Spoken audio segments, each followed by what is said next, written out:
నమస్కారం D1 news కి స్వాగతం. ముందుగా ముఖ్యాంశాలు.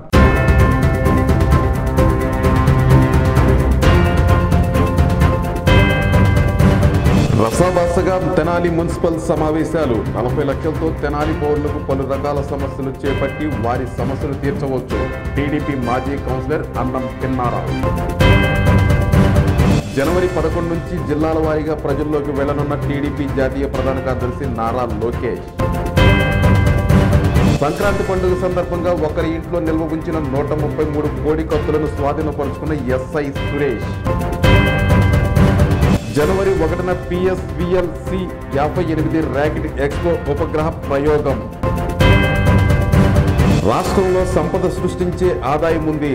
ఆదాయం పెరిగితే సంక్షేమం అందుతుంది. నారా చంద్రబాబు నాయుడు.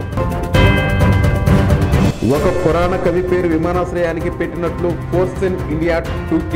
గుంటూరు జిల్లా తెనాలి మున్సిపల్ కార్యాలయంలో మున్సిపల్ అత్యవసర సమావేశం నిర్వహించారు. ఈ సమావేశంలో ఎజెండా జరుగుతూ ఉండగా తెనాలి VSR కాలేజీ ఎదురుగా ప్రధాన రహదారి ప్రక్కన శాసనసభ్యులు MLA Annabathuni Sivakumar Tenali mini bund ఏర్పాటుపై సమావేశం చర్చ రసాభాసంగా కొనసాగింది. ఈ క్రమంలో విగ్రహాలకు చేసే ఖర్చు వ్యర్థమని 40 లక్షలతో తెనాలి పౌరులకు పలు కార్యక్రమాలు చేపట్టి వారి సమస్యలు తీర్చవచ్చు కదా అని టీడీపీ అన్నం పిన్నారావు అన్నారు. దీనిపై అధికార ప్రతిపక్ష సభ్యుల మధ్య చర్చ వాడివేడిగా సాగింది. తీవ్ర వాగ్వాదంలో విగ్రహాలు పెట్టకూడదని సుప్రీంకోర్టు ఉత్తర్వులు ఇచ్చినా బేఖాతరు చేసి మందబలంతో మేము అభ్యంతరం చెప్పినా ఆమోదించుకుంటారని టీడీపీ త్రిమూర్తులు అనడంతో టి రామయ్య, దుబాయ్ బాబు, మొఘల్ అహ్మద్ లేచి మీరు గతంలో ఇదే చేశారని మేం పట్టణ గౌరవ అభివృద్ధి కోసం చేస్తున్నామని అంటున్నా వినకుండా విగ్రహాలు 40 లక్షలు, రణరంగు చౌక 40 సెంట్లు 25 లక్షల పనులపై అసమ్మతి తెలిపి చైర్మన్ కు విన్నవించారు. ఈ సందర్భంగా విపక్షాలు ప్రతిపక్షాలు చైర్మన్లు ఏం మాట్లాడుతుందో ఎవరికి అర్థం కాని రీతిలో అశాంతం చెప్పనీయకుండా వాదులాట జరిగింది. ముందుగా అందరికీ నమస్కారం.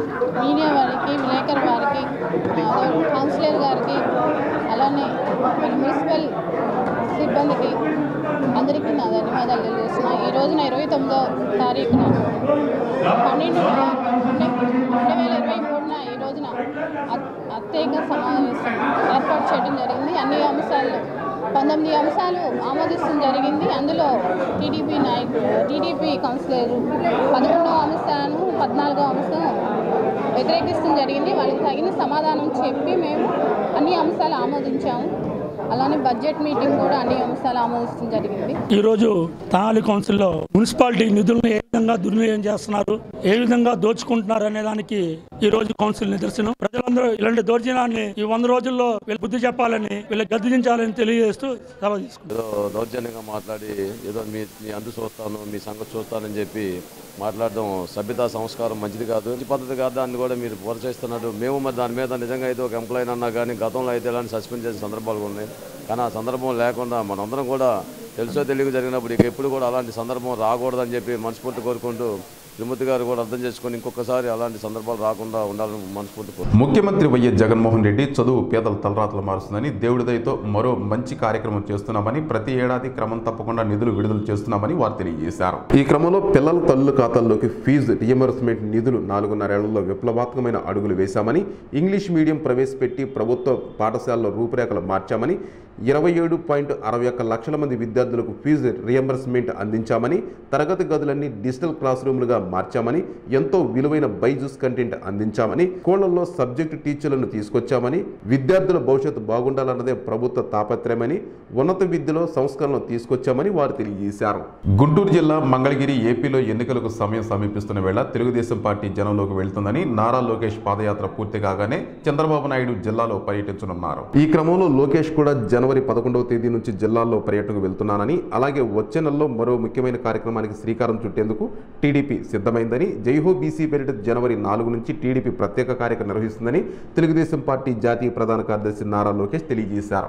బాపట్ల జిల్లా వేటపాలెంలో ఒకరి ఇంట్లో 133 కోడికత్తులు స్వాధీనపరుచుకున్న ఎస్ఐ సురేష్ మీడియాకు తెలియజేశారు. ఈ క్రమంలో సంక్రాంతి పండుగ సందర్భంగా కోడిపందాలు నిర్వహించడానికి ఈ కత్తులు దాచి ఉంచినట్లు భావిస్తున్నామని, కేసు నమోదు చేసి దర్యాప్తు చేస్తున్నట్లు వారు తెలియజేశారు. సంక్రాంతి సందర్భంగా ఎక్కడా కోడిపందాలు, పేకట స్థావరాలు ఏర్పాటుకు వీల్లేదని వారు హెచ్చరించారు. చిత్తూరు జిల్లా తిరుపతిలో జనవరి 1న ఉదయం 9:20 PSLV C58 ర్యాకెట్ ద్వారా ఎక్స్పో ఉపగ్రహ ప్రయోగం ఖగోళం బ్లాక్ హోల్స్ పాలపుంతల ఎక్స్రే కిరణాలపై పరిశోధన నిర్వహించనున్నారు.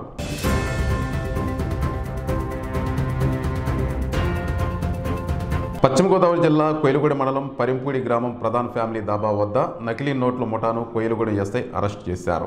మాకు పక్కా రాబడిన ఇన్ఫర్మేషన్ ప్రకారం ఎస్ఐ సిబ్బంది మరియు విఆర్ఓ విఆర్ఏ కలిసి దాబా వద్దకు వెళ్లగా అక్కడ కొంతమంది గుమ్ముగూడి ఉండగా మమ్మల్ని చూసి చాలా మంది పారిపోగా నలుగురు మాత్రమే దొరికారని ఏనేటి చంద్రశేఖర్, దర్శిపాము వెంకటేష్, బెట్ల నాగరాజు, గొల్లపల్లి ముత్తయ్య మరియు కొంతమంది పారిపోయారని, ద్వారకా తిరుమల మండలం ఒక వ్యక్తిని 3 లక్షల రూపాయలు అసలు నోట్లు ఇస్తే 14 లక్షల రూపాయలు నకిలీ నోట్లు ఇస్తానని నమ్మించి అతన్ని దాబా వద్దకు రమ్మనగా అతని కోసం పై వ్యక్తులు చూస్తుండగా మేము వారిని గుర్తించి నలుగురిని పట్టుకొని వారి వద్ద నుండి 13,96,000 రూపాయల 500 నోట్లపై Children's Bank of India toy కరెన్సీగా మరియు 4,000 రూపాయల ఒరిజినల్ 500 నోట్లను మరియు ఒక కారును స్వాధీనం చేసుకుని కేసు నమోదు చేసి దర్యాప్తు చేస్తున్నామన్నారు. అనకాపల్లి జిల్లాలో అప్పులబాద్ తాళలేక ఓ కుటుంబానికి చెందిన 5గురు ఆత్మహత్యకు పాల్పడిన ఘటన అనకాపల్లిలో చోటు చేసుకుంది. రాత్రి ఓ అపార్ట్మెంట్లో పురుగుల మందు తాగి భర్త, భార్యతో సహా 2 పిల్లలు మృతి చెందారు. ఈ క్రమంలో 9 ఏళ్ల పాప కుసుమప్రియ ఎన్టీఆర్ ఆసుపత్రిలో చికిత్స పొందుతుంది. చికిత్స పొందుతున్న కుసుమప్రియ పరిస్థితి నిలకడగా ఉందని వైద్యులు తెలియజేశారు. ఈ విషయం తెలుసుకున్న పట్టణ సిఐ దాడి మోహన్ రావు ఘటనా స్థలానికి చేరుకుని విచారణ చేపట్టారు. గుంటూరు జిల్లా తెనాలికి చెందిన రామకృష్ణ కుటుంబం రాత్రి భోజనంలో పురుగుల మందు కలుపుకొని మృతి చెంది ఉంటారని పోలీసులు భావిస్తున్నారని, ఈ విషయాన్ని మంగళగిరిలో ఉంటున్న రామకృష్ణ బంధువులకు సిఐ సమాచారం చేరవేశారు. గుంటూరు జిల్లా పత్తిపాడు నియోజకవర్గం కొయ్యవారిపాలెం సమీప ప్రధాన రహదారిపై గుంటూరు నుంచి పరుచూరు వెళ్తున్న ఆర్టీసీ బస్సు అదుపు తప్పి రోడ్డు పక్కన ఉన్న ఇళ్ల మీదకు దూసుకెళ్లింది. ఈ ప్రమాదంలో ఎవరికీ ఎటువంటి ప్రాణ నష్టం జరగలేదు.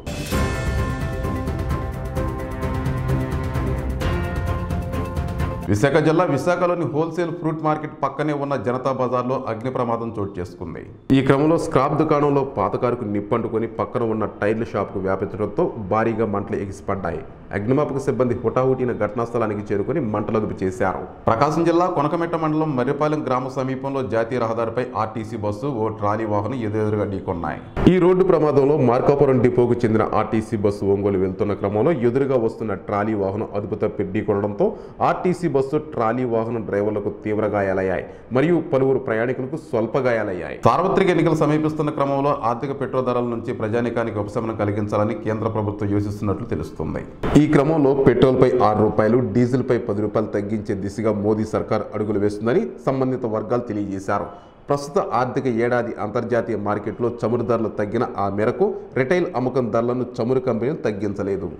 గుంటూరు జిల్లా అమరావతి జనవరి 5 నుంచి 29 వరకు 25 పార్లమెంటు స్థానాల్లో 25 బహిరంగ సభలకు టీడీపీ అధినేత చంద్రబాబు నాయుడు హాజరు కానున్నారు. ఈ క్రమంలో జనవరి 5న ఒంగోలు పరిధిలోని కనిగిరిలో, జనవరి 7న తిరువూరు ఆచంట్లో, జనవరి 9న వెంకటగిరి ఆలగడ్డలో, జనవరి 10న పెద్దాపురం టెక్కలిలో బహిరంగ సభలు నిర్వహిస్తున్నామని టీడీపీ శ్రేణులు తెలియజేశారు. చిత్తూరు జిల్లా గూడుపల్లి ఉపాధి హామీ పథకం వైసీపీ నేతల కార్యకర్తలకు మేతగా మారిందని, పనులు చేయకుండా బిల్లులు మార్చుకుంటున్నారని, వైసీపీ నేతలు తినదంతా కక్కించి అరాచకాన్ని అణచవేస్తానని చంద్రబాబు నాయుడు ఆరోపించారు. ఈ క్రమంలో ఆంధ్రీయవా కాలంలో శ్రీశైలం నుండి రామకుప్పం దాకా తెస్తే 5 ఏళ్లుగా దాన్ని జగన్ పూర్తి చేయలేదని, టీడీపీ అధికారంలోకి వచ్చిన ఏడాదిలోపే పూర్తి చేసి నీళ్లందిస్తామని టీడీపీ అధినేత చంద్రబాబు నాయుడు హామీ ఇచ్చారు. ఒక్క ఛాన్స్ అని రాష్ట్రాన్ని నాశనం చేస్తాడని, మళ్లీ పొరపాటును వస్తే ప్రజలకు గంజాయి తినిపిస్తాడని, భూములు గనులు దోచేశాడని, చెత్త పన్ను ఇంటి పన్ను పెంచాడని, ఆటో వాళ్లకు 10,000 ఇచ్చి 50,000 ఫైన్ల ద్వారా లాగుతున్నాడని, రాష్ట్రంలో సంపద సృష్టించే ఆదాయం పెరుగుతుందని, ఆదాయం పెరిగితే సంక్షేమ కార్యక్రమాలు అందుతాయని, అంగన్వాడీలు, పారిశుద్ధ్య కార్మికులు, వాలంటీర్లు ఈరోజు రోడ్డు మీదకు వచ్చారని, అందుకే మళ్ళీ హామీ ఇస్తున్నానని, ఆదాయం పెంచి సంక్షేమాన్ని అందిస్తామని టీడీపీ అధినేత చంద్రబాబు నాయుడు హామీ ఇచ్చారు. తెలంగాణ రాష్ట్ర మంత్రుల బృందం మేడిగడ్డ అన్నారం బ్యారేజీని సందర్శించారు. ఈ క్రమంలో మంత్రులు ఉత్తమ్ కుమార్ రెడ్డి, శ్రీధర్ బాబు, పొంగిరెడ్డి శ్రీనివాసరెడ్డి, పొన్నం ప్రభాకర్, ఎమ్మెల్సీ జీవన్ రెడ్డి, ఈఎన్సీ మురళీధరరావు హైదరాబాద్ నుంచి మేడిగడ్డకు చేరుకొని కాళేశ్వరం ప్రాజెక్టుపై ఈఎన్సీ పవర్ పాయింట్ ప్రజెంటేషన్ ఇచ్చారు. మేడిగడ్డ బ్యారేజ్ పిల్లర్ కుంగుబాటు, అన్నారం సుందేళ్ల బ్యారేజీల డ్యామేజీలపై సమీక్ష నిర్వహించారు. తెలంగాణ రాష్ట్రం ప్రముఖ సినీ దర్శకుడు రామ్ గోపాల్ వర్మపై ఇటీవల జరిగిన తెలంగాణ అసెంబ్లీ ఎన్నికల్లో పోటీ చేసిన బర్రెలక్క శిరీష రాష్ట్ర మహిళా కమిషనర్కు ఫిర్యాదు చేశారు. ఈ క్రమంలో శిరీష తరపు న్యాయవాది మాట్లాడుతూ ఆర్జీవి వ్యూహం సినిమా ప్రీ రిలీజ్ ఈవెంట్ సందర్భంగా ఊరు పేరు లేని ఆవిడ బర్రెలక్కగా చాలా ఫేమస్ అయిపోయిందని, అవమానించారని, తమ ప్రాంత బిడ్డలను కించపరిచేలా మాట్లాడటం తప్పని, రెచ్చగొట్టే ప్రయత్నం చేస్తే తరిమి కొడతామని హెచ్చరించారు. ఈ విషయంపై న్యాయ పోరాటం చేస్తామని వారు తెలియజేశారు. తెలంగాణ రాష్ట్రం రంగారెడ్డి జిల్లా ఇబ్రహీంపట్నం సాగర్ రోడ్లో శుక్రవారం ఘోర రోడ్డు ప్రమాదం చోటు చేసుకుంది. బైక్ పై వెళ్తున్న భార్యాభర్తలపైకి లారీ దూసుకు వెళ్లగా భార్య ఎల్లమ్మ లారీ కింద పడి అక్కడికక్కడే మృతి చెందగా భర్తకు తీవ్ర గాయాలయ్యాయి. స్థానిక స్థానికుల సమాచారంతో పోలీసులు ఘటనా స్థలానికి చేరుకుని పరిశీలించారు. మృతదేహాన్ని పోస్టుమార్టం నిమిత్తం ఇబ్రహీంపట్నం తరలించారు. అనంతరం పోలీసులు కేసు నమోదు చేసి దర్యాప్తు చేపట్టారు. తెలంగాణ రాష్ట్రం సైబరాబాద్ కూకట్పల్లి హౌసింగ్ బోర్డులో వ్యక్తిని అక్రమంగా నిర్బంధించి చిత్రహింసలకు గురి చేసినందుకు భార్యాభర్తల వివాహ వివాదంలో జోక్యం చేసుకుని వ్యక్తిని చితకబాదిన ఇన్స్పెక్టర్ ఆర్జే ఇన్స్పెక్టర్ శ్రీనివాస్ను సస్పెండ్ చేస్తూ ఆదేశాలు జారీ చేశారు. ఒక కేసు విషయంలో సరిగ్గా విచారణ చేయనందుకు శ్రీనివాస్ను సస్పెండ్ చేస్తూ సిపి అవినాష్ మహంతి ఆదేశాలు జారీ చేశారు.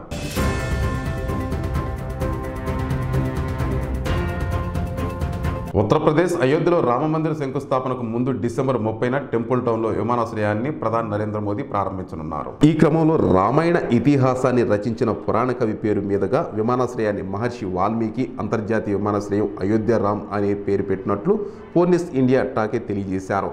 విమానాశ్రయం మొదటి దశ నిర్మాణానికి దాదాపు 14.50 కోట్లు ఖర్చవుతుందని వారు తెలియజేశారు. సంగారెడ్డి కార్మిక శాఖలో జరిగిన గుర్తింపు ఎన్నికల్లో వచ్చిన విభేదాలు సిపిఐ కాంగ్రెస్ల మధ్య తలెత్తిన రాజకీయ తగాదాలుగా చిత్రీకరించడానికి చేసే ప్రయత్నం మంచిది కాదని నారాయణ సిపిఐ ఆరోపించారు. బొగ్గుగని కార్మికులకు సంబంధించిన ఎన్నికలు జరిగిన తర్వాత ఇదే రాజకీయంగా సిపిఐకు కాంగ్రెస్ కు మధ్య తగు వచ్చిందని చెప్పేసి విడిపోతాయని చెప్పేసి అంటున్నారు. అది వాస్తవానికి అది రాజకీయ సంబంధం లేదు. 1945 నుంచి సింగరేణి సంస్థ స్టార్ట్ అయితే అప్పటి నుంచి ఎన్నికలు జరుగుతూనే ఉన్నాయి. యూనియన్స్ ఉంటున్నాయి. హెచ్ఎంఎస్ ఉంది, ఐఎన్టీసీ ఉంది, ఏఐటీసీ ఉంది, సిఐటీలు ఉన్నాయి, ఇంకా అనేక సంఘాలు ఉన్నాయి. ఆ ఎన్నికలు జరుగుతూ ఉంటాయి. దానికి ఎప్పుడు కానీ రాజకీయ సంబంధం లేకుండా ఉండేది. అయితే ఒక దుష్ట సంపద ఎప్పుడు స్టార్ట్ అయిందంటే టీఆర్ఎస్ అధికారంలోకి వచ్చిన తర్వాత వాళ్ళు డైరెక్ట్ గా సంగమంలో పాల్గొని దానికి డబ్బులు దశకం బంధు అంతా ఇచ్చి కార్మికులను ఒక విధంగా చెడగొట్టారు. ఇది దుస్సాంప్రదాయం టీఆర్ఎస్ గవర్నమెంట్ వచ్చిన తర్వాతనే అధికారాన్ని ఉపయోగించి డబ్బులను ఉపయోగించి మద్యాన్ని ఉపయోగించి రకరకాల ప్రలోభాలతోటి ప్రయత్నించారు. అది ఒక చెడు సాంప్రదాయం ప్రారంభమైన మాట వాస్తవం. అది కొనసాగకూడదని మా ఉద్దేశం. ఇప్పుడు బొమ్మడి గారు సాధించాం, టీఆర్ఎస్ ఓడించాం, టీఆర్ఎస్ అనుబంధ సంఘాన్ని ఓడించాం. మరి ఐఎన్టీసీ ఏఐటీసీ అధికారంలోకి వచ్చినాయి, సంతోషమే. దాని మీద తగ్గు ఉండాల్సిన పని లేదు. దీనికి దానికి సంబంధం ఉండదు. అందువల్ల రాబోయేటువంటి ఎన్నికల్లో కూడా మళ్ళా ఏదో విభేదాలు వస్తాయని రకరకాల ప్రచారం జరుగుతున్నాయి. సిపిఐకి కాంగ్రెస్ కు మధ్య కేవలం సింగరేణి కాలనీస్ ద్వారా వచ్చేటువంటి రాజకీయ తగ్గు కారణానికి లేదు. దాంతో అయిపోయింది.